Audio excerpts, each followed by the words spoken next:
Oui. Donc, je suis Chris Mann, je suis responsable de l'association des grands voisins et je suis joint d'une association Félicité. Peux-tu la présenter, s'il te plaît? Oui, bonjour, moi c'est Félicité, présidente de l'association Yalomsprod. Nous, on est dans la culture, donc on essaie d'amener la culture vers les personnes vulnérables, malades, isolées, pour leur apporter un peu la joie et l'espoir. Et donc, vous avez invité pour plusieurs conférences Maman Sob, Madame Sob. Maman Sob, oui. Est-ce que vous pouvez vous présenter? Ok. Bonjour, les grands voisins. Comment vous allez?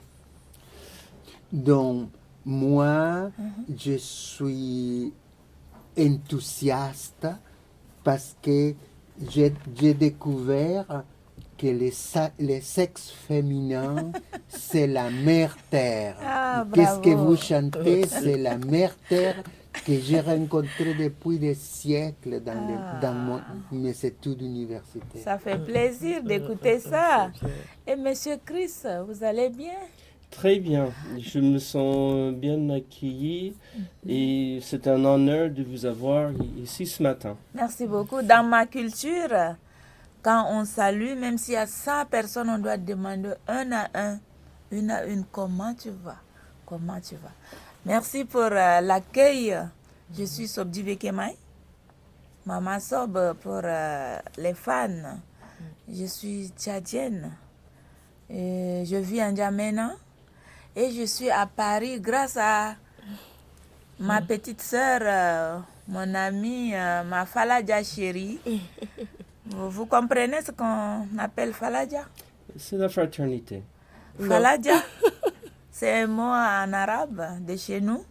C'est la brèche. Ça. Donc, je l'appelle ma Faladja chérie. C'est grâce à elle que je suis ici. Merci. Et, cher professeur, est-ce que tu peux te présenter? Et parfois, je m'appelle Leandro Milano. Et c'est avec ce nom que j'ai fait des programmes pour la radio, pour la télévision en Amérique du Sud. Mais j'aime changer de nom parce que nous sommes comme des arbres, comme des plantes et comme des choses qui tout le temps changent. Alors que je me suis dit depuis que j'étais jeune, mais pourquoi je dois être toujours le même si tout le temps je suis en train de changer? Maintenant j'ai les cheveux blancs, les dents qui tombent, les genoux. Non, c'est pas la même chose que j'étais hier. Alors que chaque période, je change de nom. Et je change de pays de telle façon que les gens n'arrivent pas. Et parfois, dis donc, ce monsieur est déjà trop âgé, 80 ans, c'est normal qu'il n'est pas bien dans sa tête. Bon, alors que, donc, du fait, je ne peux pas nier que je suis latino-américain et que j'ai travaillé 50 ans dans la recherche universitaire. Et je suis maintenant obligé à la retraite parce qu'ils m'ont obligé à la retraite. On m'a dit, mais vous avez 70 ans et vous voulez continuer? Je lui dis, oui, mais il me manque encore 30 ans pour arriver à 100 ans. Non, alors que j'étais obligé de partir à la retraite, alors que j'ai dit, donc maintenant je vais m'occuper de mon quartier, de mes voisins, de mes amis. Bravo. Et je vais rencontrer plein de monde. Et maintenant, je suis heureux d'avoir rencontré la mère de la terre. Parce que c'est la mer, c'est la terre. Donc, effectivement, il y a rencontré, il y a raconté. Ouais. Et votre récit, parce que vous êtes auteur de ce livre, Le sexe féminin, une fatalité, point d'interrogation. Et cette manière de raconter, et ta manière de raconter aussi, c'est important. Parce que le message, ça part sur des récits. Oui. Et c'est la manière de De raconter. raconter, ça prend une- C'est comme ça qu'on peut évoquer l'imaginaire et l'intelligence d'autrui. Donc aujourd'hui, nous sommes honorés de l'enthousiasme enfantin presque du petit garçon du professeur Milano qui s'est dit mais ce livre est très très chouette, est-ce que vous pouvez passer? Et j'aimerais bien que professeur Milano, que tu conduis l'entretien, que tu nous présentes ce livre qui t'a touché et qui m'a touché aussi, mais c'est ta présentation. Bon, j'ai travaillé rapidement ce livre. Je l'ai étudié 2 fois et maintenant je passe à la troisième phase, que c'est l'analyse sémiotique, c'est-à-dire que je vais identifier la nature des mots qu'on utilise. Parce que c'est un récit où il y a un mot clé qui dévoile tout. Et ça, c'est les mots que je vais les souligner devant vous, parce que ça, c'est le secret que l'inconscient collectif du peuple de vos pays, avec un mot qui ne dit pas littéralement qu'est-ce qu'il dit, va dire autre chose d'essentiel de votre peuple.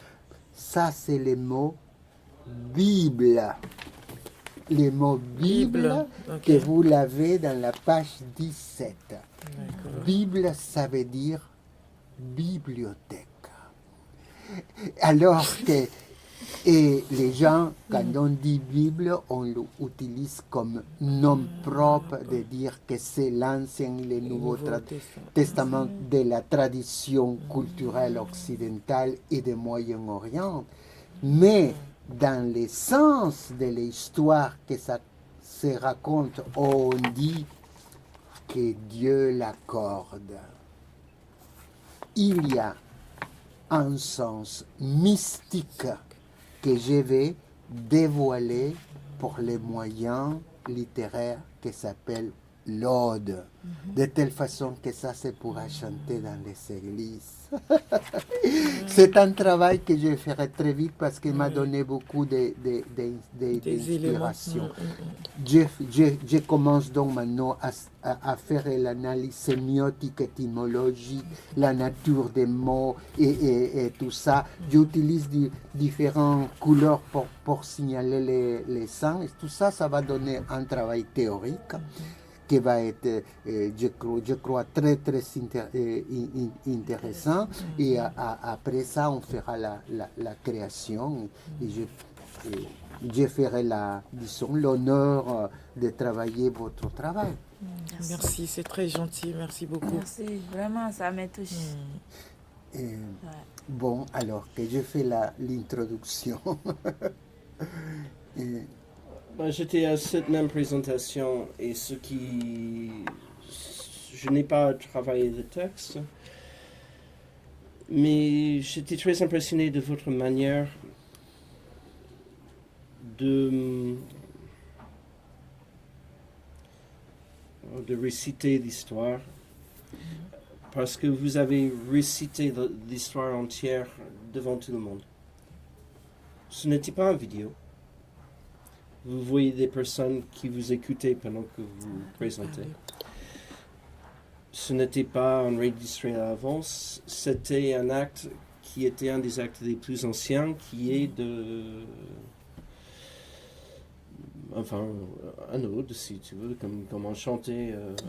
Mais le fait de raconter à haute voix, c'est un art aussi. Alors, ici, on traite un sujet qui est toujours un petit peu inconfortable. On traite un sujet avec des vérités qu'on ne doit pas dire. On traite le sujet de la réalité que chez soi n'est pas la sécurité. Que le foyer n'est pas home, n'est pas le confort de sécurité. Mais comment est-ce qu'on peut raconter ça? Comment est-ce qu'on peut raconter selon des drames, des joies, comment est-ce qu'on peut raconter la vérité? Et la manière dont on raconte la vérité, c'est surtout de ne pas dire la vérité. C'est de raconter des histoires. D'ailleurs, en tout cas, c'est ce qui m'a impressionné le plus. Parce que je trouve à chaque fois que nous pouvons influencer ou faire poser des questions au comportement, aux personnes intéressées, même un petit peu, c'est une grande réussite. Les gens ne réagissent jamais comme on aurait voulu. Mais de ce récit, on donne l'espace et le recul pour qu'on regarde à nouveau la relation homme-femme.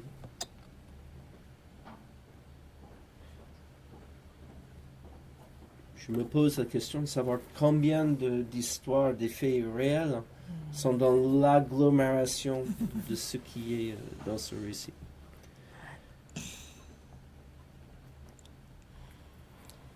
C'est une question que tu te poses.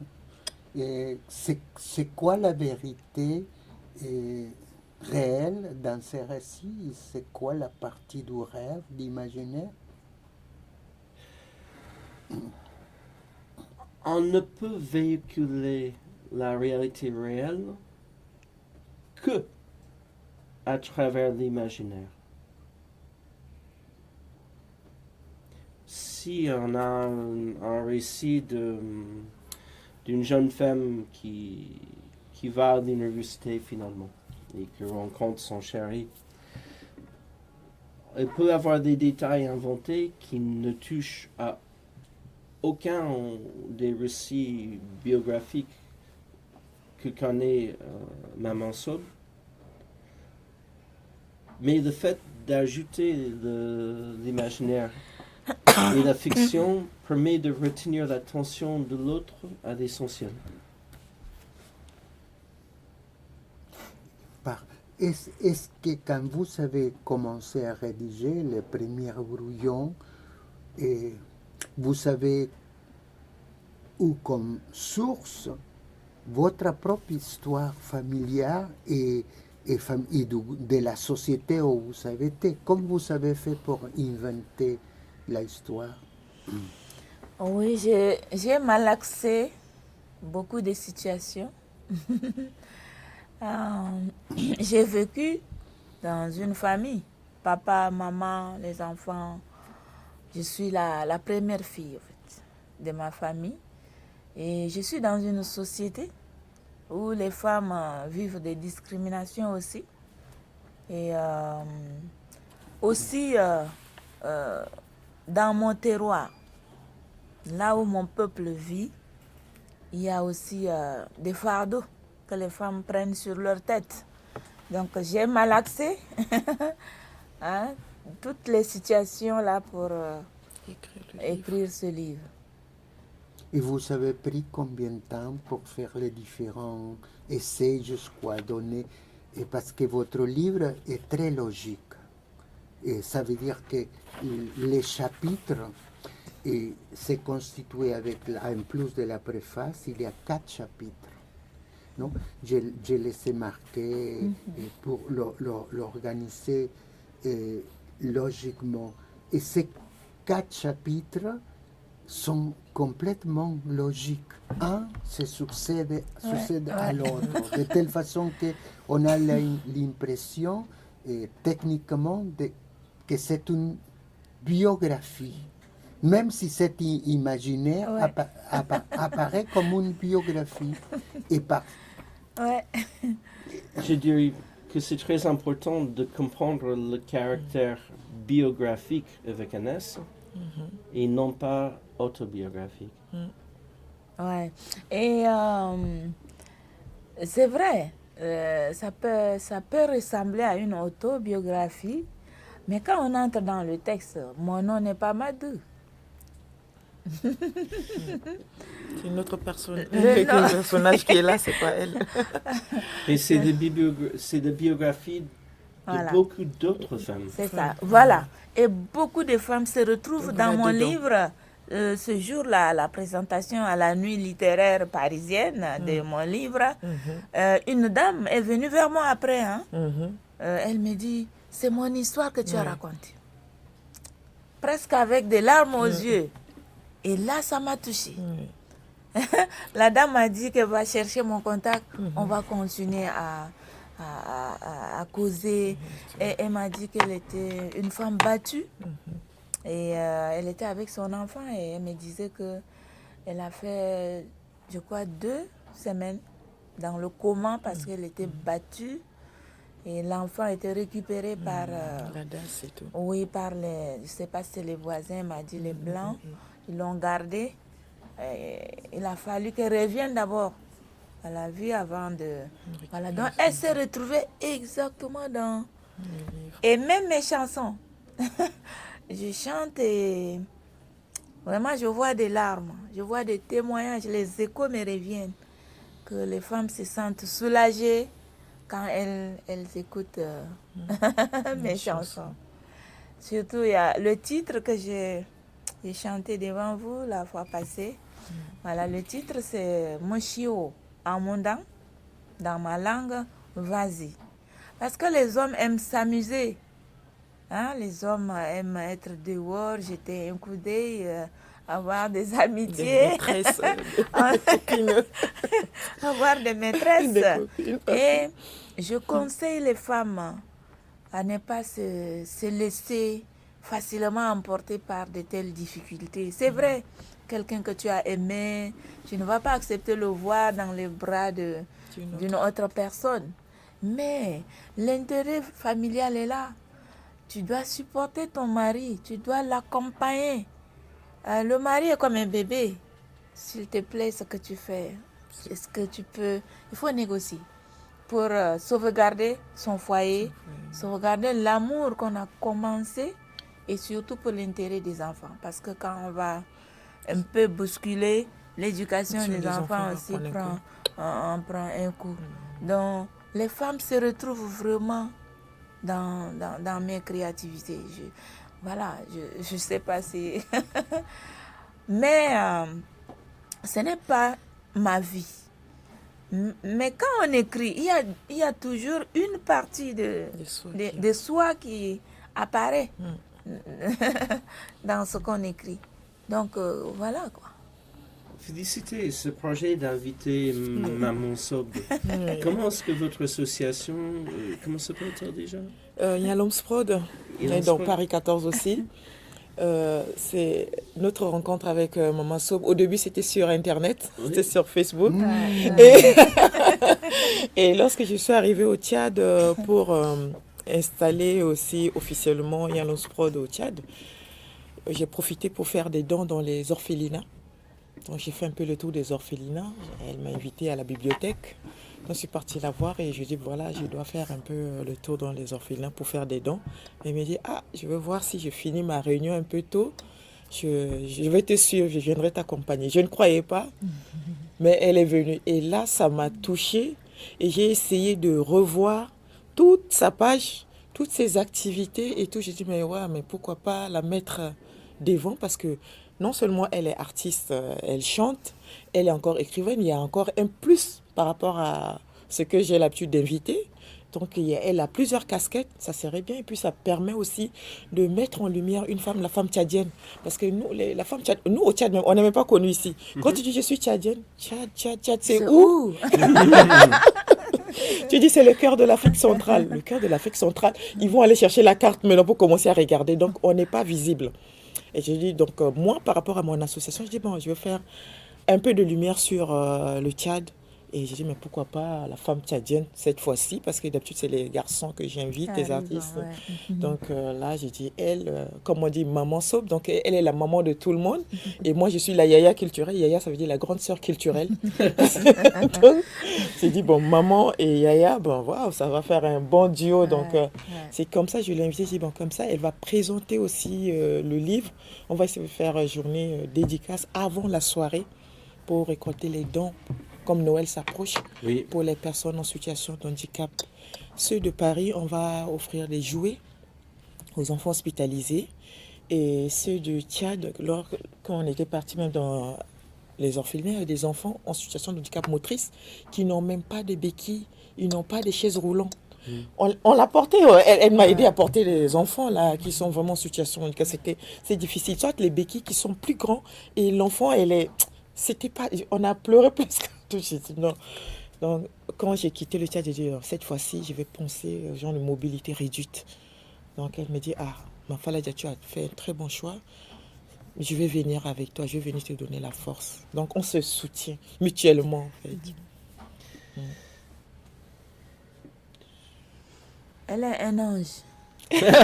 Oui, elle est un ange parce que ce qu'elle fait est extraordinaire.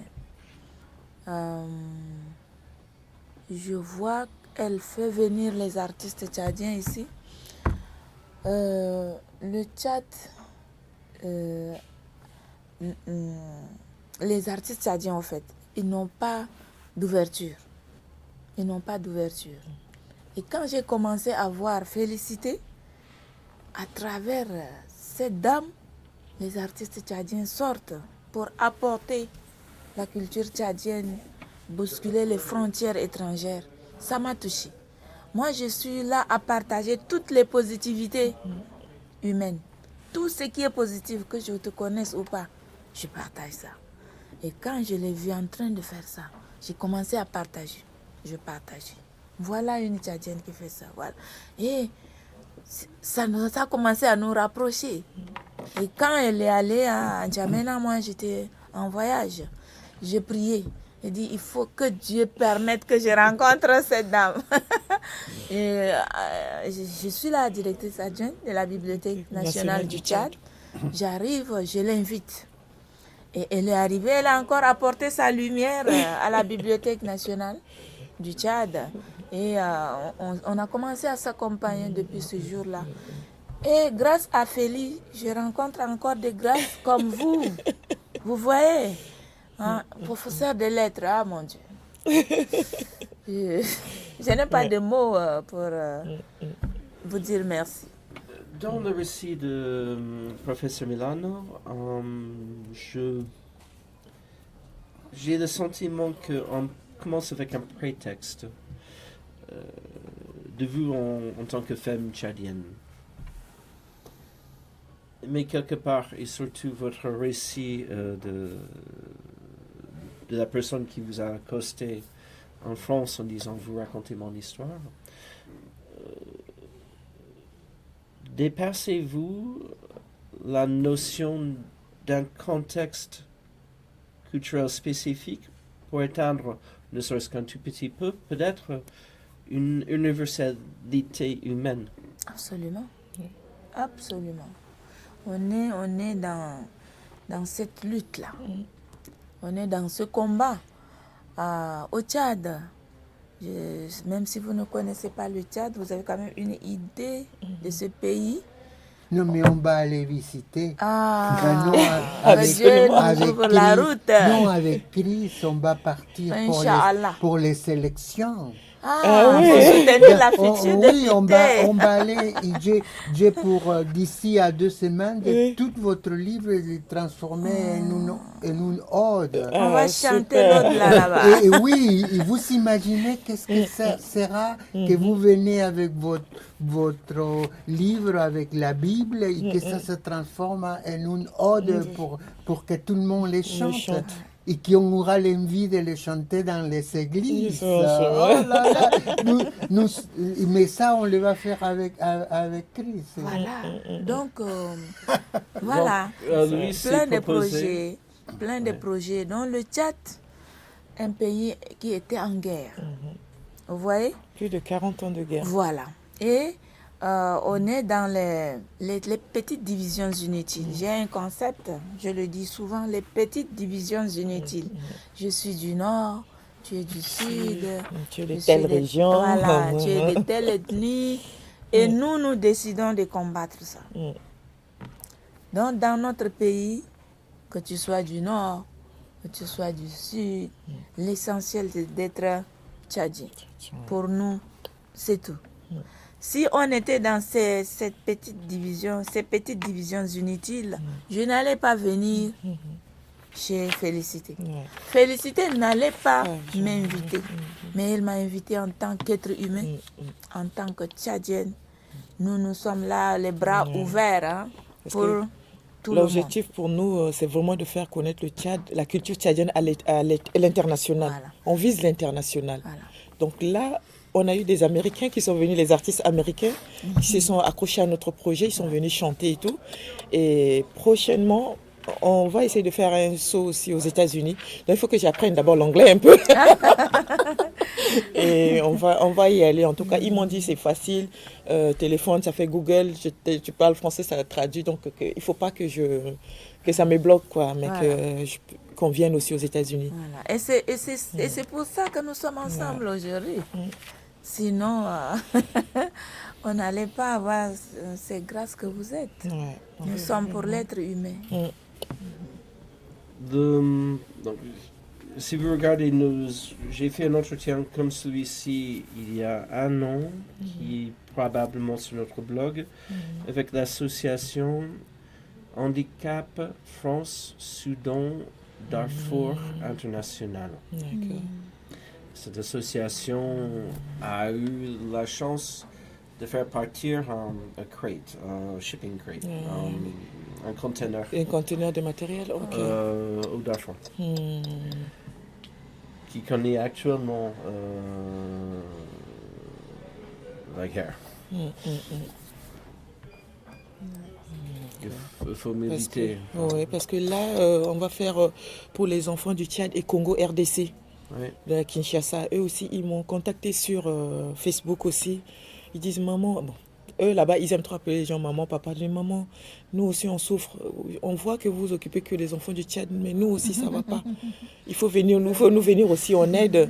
Je dis, c'est une petite association, c'est pas grand, mais bon, on va faire avec les moyens de bord. Donc, ils nous invitent à Kinshasa. Bon, voilà, Maman Sobel est encore en campagne, donc j'essaie de retarder un peu. Et peut-être l'année prochaine, on va descendre là-bas parce qu'il y a des filles après la guerre. Et donc, elles sont orphelines de père, de mère, qui, après la guerre, qui ont marché à pied de Goma Oudou là, pour arriver à Kinshasa, mais qui veulent quand même faire réussir. Donc, ils veulent aller à l'école. Il y a une association qui a créé une école, mais il n'y a pas de table-banc. Ils s'assoient par terre pour étudier. Donc, ils font des petits métiers de couture. On les apprend, les coutures, des petits... Donc, ils m'ont appelé en aide. Donc, il y a des enfants handicapés aussi dedans, les filles handicapées aussi dedans. Donc, ils disent que, maman, si tu peux nous aider avec quelques tables bancs et quelques béquilles, nous aussi, mets notre nom parmi les gens que tu vas donner les dons. Donc, finalement, ça s'agrandit. Il y a beaucoup de demandes. On a une expression aux États-Unis, j'oublie l'origine, mais c'est une origine qui est très connue, sans doute. C'était penser globalement ou penser mondialement, mais agir localement. Et l'association Alliance Prod, vous vous estimez parisienne, du 14e, française, mondiale. Quelle est votre identité géographique? Non, on a commencé normalement, avant c'est pour soulager les gens de Paris, en général. Non, on est sur Paris 14, mais l'année dernière, on a fait les dons à l'hôpital Necker, c'est dans le 5e, Paris 5e. Donc, et je fais beaucoup avec Paris Solidarité. Je suis beaucoup bénévole avec Paris Solidarité. Donc ça fait qu'on fait tout. On a fait aussi la nuit de la solidarité. On m'a balancé dans le 16e pour voir les personnes qui dormaient dehors, les recenser et tout, toute la nuit. Donc vraiment, je suis un peu partout. J'ai fait aussi bénévolat avec Montparnasse Rencontre. Du coup, je suis un peu partout dans les associations. Et ça fait que comme je côtoie beaucoup de monde, et ça fait que ça... Yalons Prod commence à me dépasser, ça commence à devenir pas que Paris, pas que Tchad, mais ça devient un peu, ça s'élargit.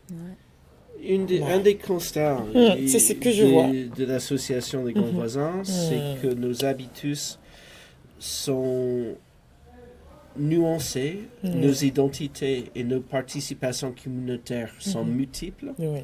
Tu es présidente des Lance Prod, tu es aussi bénévole pour Paris Solidarité, pour Montparnasse Rencontre. C'est ça. Et de plus en plus, ce qui est vraiment intéressant, c'est qu'on donne nos identités aux communautés dans lesquelles nous nous trouvons, autant que les communautés nous prêtent une identité. C'est ça.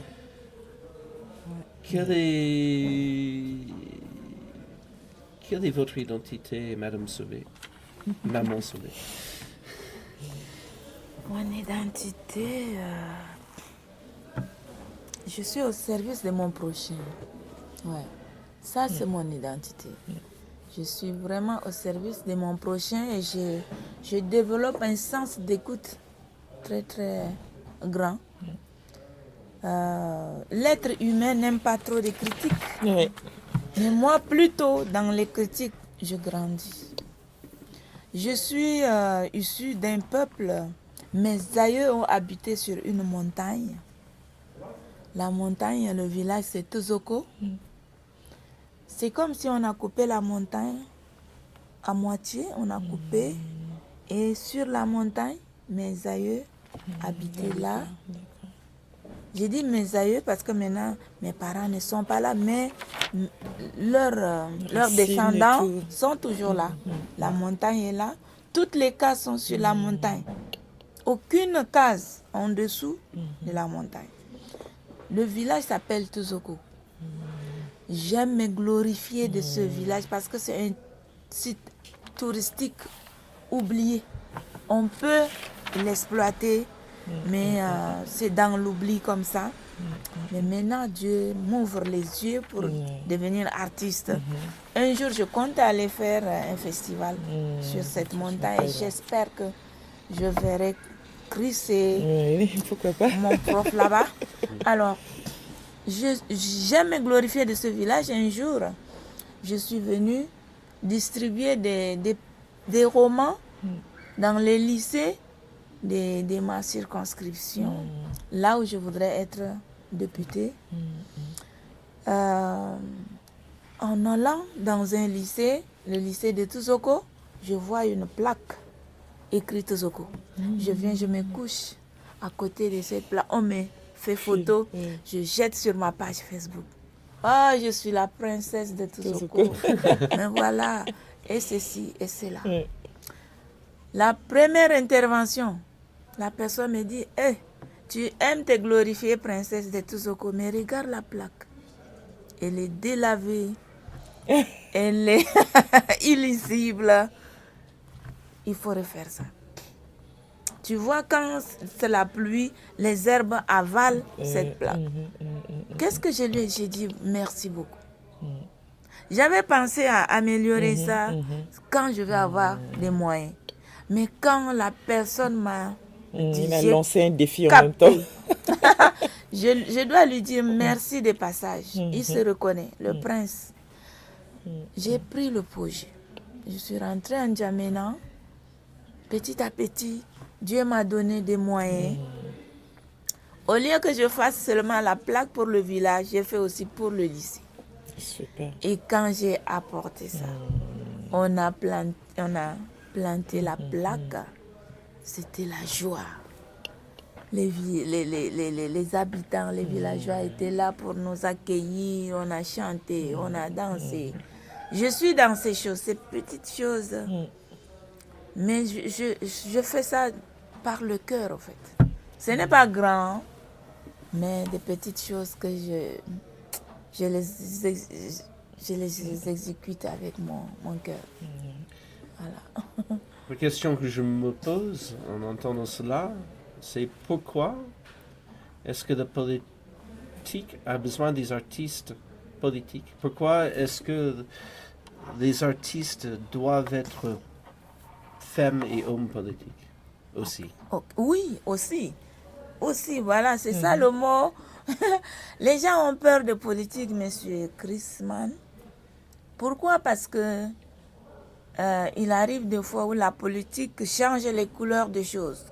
Quand c'est noir, la politique doit dire que non, c'est blanc. Quand c'est blanc, on doit dire que c'est noir. Non. Faire la politique, c'est gérer la cité. Et on ne peut pas gérer la cité en changeant des mots, en changeant des situations. Quand c'est mauvais, il faut dire que c'est bon. Quand c'est... Non. Pour moi, un artiste peut faire la politique. Il y a des gens qui disent on ne peut pas mélanger les deux choses. Non. Un artiste agit pour changer sa société. Et positivement. Hein? Si l'artiste chante pour changer sa société, si l'artiste écrit pour le changement positif de sa société, pourquoi il ne doit pas être dans la politique où les décisions se prennent là-bas? Oui, il faut être dans l'arène des décisions. En tant qu'artiste, il faut changer les choses positivement. Mais ce que je déplore, je constate que les artistes ne sont pas artistes. Dans la plupart des cas, on est artiste pour son ventre, on est artiste pour ses intérêts, on n'est pas artiste pour son peuple. Et quand c'est comme ça, je me demande, est-ce que tu es vraiment artiste quand tu ne fais pas pour ton prochain? Même à l'église maintenant, on nous dit d'entrer dans la politique parce qu'un chrétien, un croyant est supposé être une bonne personne. Ta lumière là, tu dois l'apporter là-bas, là où c'est un peu, on considère que c'est un peu sombre, parce que c'est la politique. Apporte ta lumière là-bas. Pour moi, un artiste peut faire la politique. Et je suis dedans. Et vous savez, qu'est-ce que vous venez de dire m'a fait tout de suite penser à la page 14 de votre livre, où j'ai déjà beaucoup réfléchi. En un moment, la petite fille de la première femme se raconte qu'il y a un rêve visionnaire. Qu'est-ce que ça veut dire rêve visionnaire? C'est que dans les profondeurs de notre âme, de notre psychologie, apparaît dans le sommeil des images. Et avoir des rêves visionnaires, ça veut dire se rappeler des histoires très très anciennes qui restent dans la famille jusqu'à quelqu'un puisse être le porte-parole de ces rêves. Et vous, au moment que vous avez fait cette rêve visionnaire et que vous le savez organiser en 4 chapitres, il y avait une logique narrative, vous savez dévoiler une histoire qui reste dans votre famille. Là, j'ai fait les portraits de toutes ces familles très, très, très, très, très anciennes que vous avez raconté, parce que vous avez raconté l'histoire de 8 ethnies différentes, de Mundanga, de Sara, de Goranas, de Gayar, de Bawine, de Kotokod, de Tromé et des Arabes. Et vous savez, au moment que vous savez toucher avec les sons, par exemple Goranas, vous savez remonter à des siècles, parce que dans chaque consonne voyelle, il y a une histoire qui se raconte et qui reste gravée dans l'univers, même si les gens ne sont pas conscients. Donc, alors que ces rêves visionnaires de votre histoire, de la première femme, de la Ève, dans l'histoire biblique, vous mettez Et je, en passé, que vous chantez sans savoir que vous chantez une histoire ancienne. Voyez-vous, qu'est-ce que c'est la politique? La politique, c'est l'histoire ancienne en mouvement.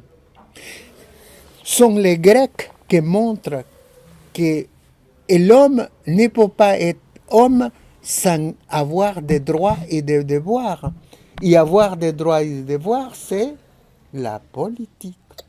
Seulement qu'il y a tellement de mauvais politiques que les gens ont fait que les mots politiques soient quelque chose de mauvais. Mais il faudra regarder l'histoire.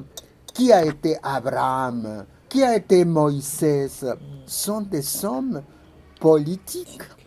Alors qu'il ne faut pas, en Amérique latine, il y a beaucoup de politiques. Et c'est justement la latinité qui fait que d'une façon ou d'une autre façon, on a fait de la politique. Et il y a des prix Nobel qui sont des politiciens.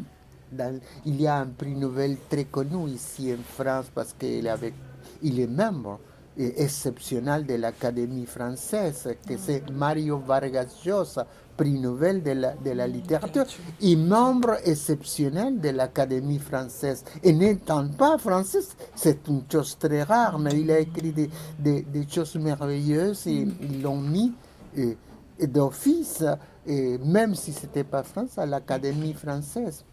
Et lui était un politicien candidat à la présidence de, je ne sais pas de quel pays en Amérique, parce que nous avons beaucoup de pays aussi.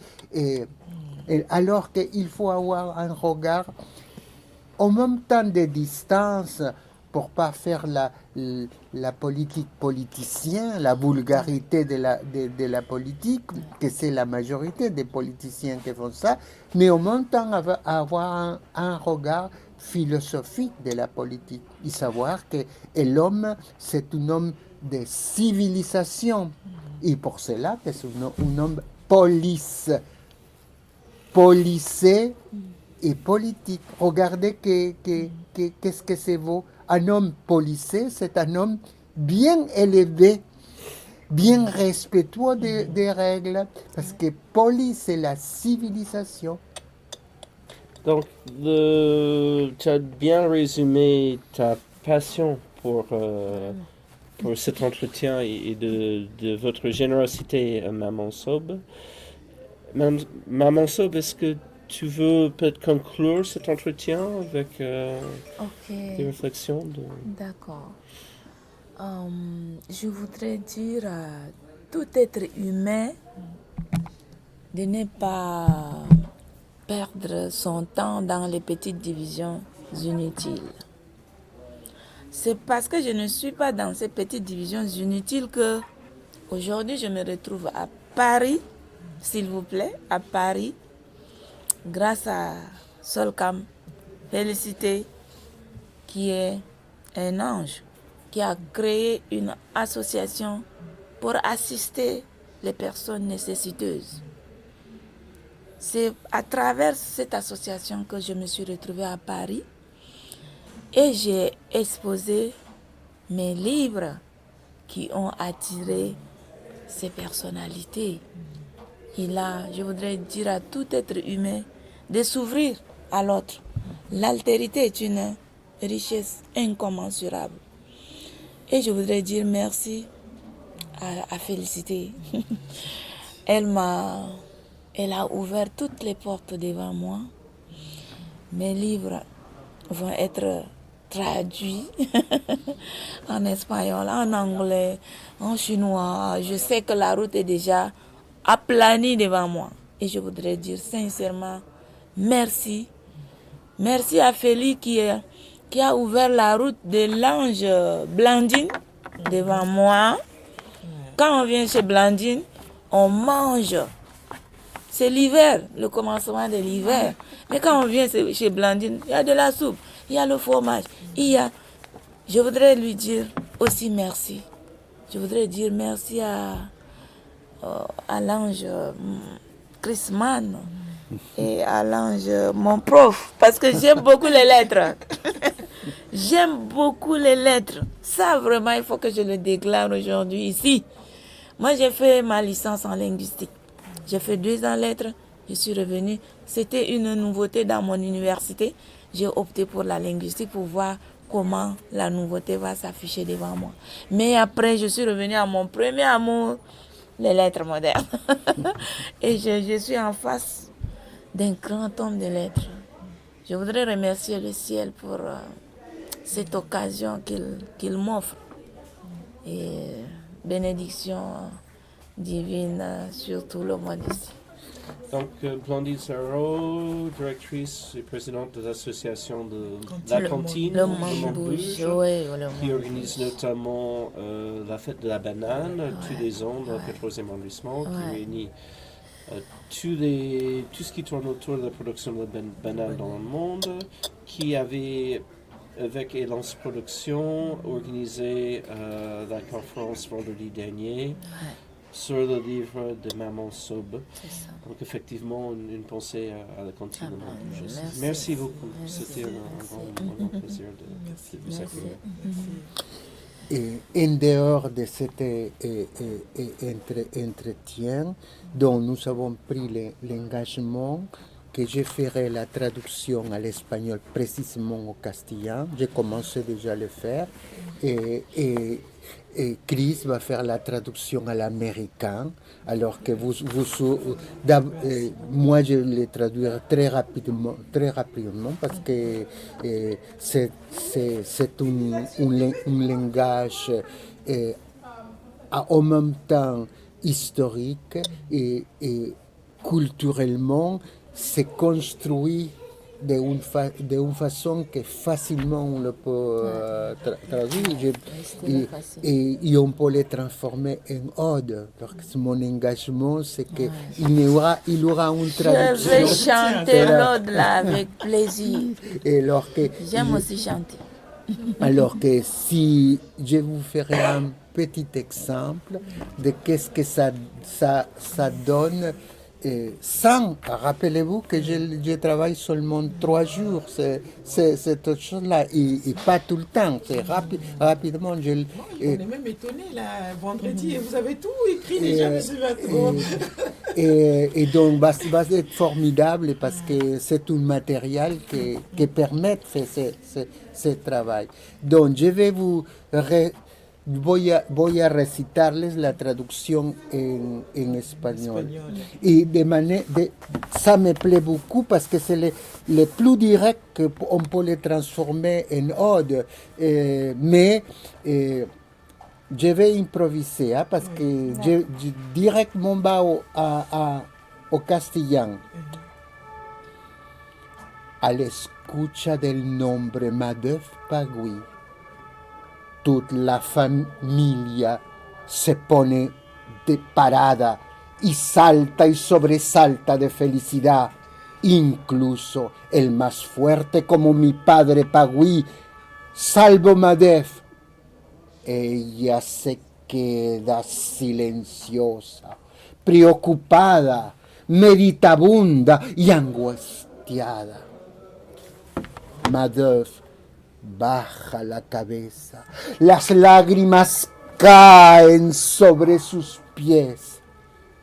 Entre el rechazo de Magui y la jubilación familiar, la tenacidad tiene su precio y su costo. Ella llora, y encore ella llora. Imbaira aparece y grita: nosotros estamos en la felicidad y tú eres la que llora. Ella lleva a su hermana en las espaldas. Ella se pone a bailar en el patio y ella canta: Dios de los muy altos cielos, tú que trazas y yo sé el camino de todos, es por ello que tú me has hecho la gracia Madef, Madef Pagui, Madef, Madef Pagui. Dios ha dejado dicho, sí, la familia te ha dicho, sí, vengan, Mar Valérie, di a Mar René aussi, y a mí, Imbaira, también. Levantemos la hija de Pagui, alto, alto, tan alto que mis lágrimas serán nubes del cielo. Waouh! Bravo! Mais on peut faire même le théâtre avec, hein, franchement! Ah non, es lo que yo he hecho, qu'est-ce que j'ai fait, c'est une ode, parce que facilement se transforme, et je vous dis en espagnol, parce que c'est pas la même chose que les français, bien que c'est une langue littéraire très importante du latin, mais le castillan, c'est les langues anciennes. Et pour cela que si on les pense et on les chante en castillan, se transforme en une ode. Lorsque moi, d'abord, j'ai fait la traduction très vite et ensuite, je le fais en ode. Mais si on pourra aller aux sélections d'ici à 15 jours, on pourra présenter la ode. Vous imaginez Le 7 décembre. quelle impression donnera si on arrive là-bas Sublime. et je chante la ode, parce que c'est une ode parce que ne raconte pas une histoire actuelle, raconte l'histoire des siècles où la femme a été opprimée en même temps que donne la vie. Wow. Bravo! Ah, Je suis content d'avoir laissé tourner les caméras. Ok, merci. Oh là là. Donc vous avez aimé